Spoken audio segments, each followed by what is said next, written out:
లలితాదేవి అమ్మవారు ఉండే త్రికోణానికి చుట్టూరా ఉండే 16 దేవతలు.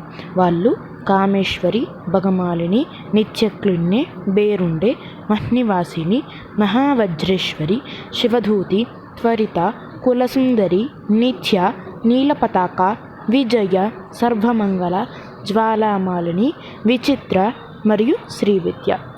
వీళ్ళందరినీ కూడా 16 తిథినిత్యలుగా అంటారు. వీళ్ళు 16 ఫేసెస్ ఆఫ్ మూన్ అని అంటే చంద్రుడు మనకి 16 రకాలుగా కనిపిస్తారు. ఆ 16 యంత్రాలు. ఆ 16 యంత్రాలే ఈ తిథినిత్య దేవతల యొక్క యంత్రాలు. మధ్యలో ఉన్నది శ్రీ యంత్రం. ఈ 15 యంత్రాల యొక్క కలయిక 16 యంత్రం. మధ్యలో ఉండే శ్రీచక్రం ఉంది కదా, ఆ 16 యంత్రం యొక్క గుర్తు. ఇవన్నిటిని కలిపేసిన తర్వాతే శ్రీచక్రం ఏర్పడుతుంది. కాబట్టి ఈ 16 తిథినిత్యలు మనకి ఒక్కొక్క తిథికి ఒక్కొక్క అధిదేవతలను తెలుస్తుంది. ఏకాదశి విష్ణువుకి, ప్రదోషం రుద్రునికి అధిదేవతలు కాదు. వాళ్ళు కేవలం ఆ రోజు పూజింపబడే దేవతలు, అంతేగాని అధిదేవతలు కాదు.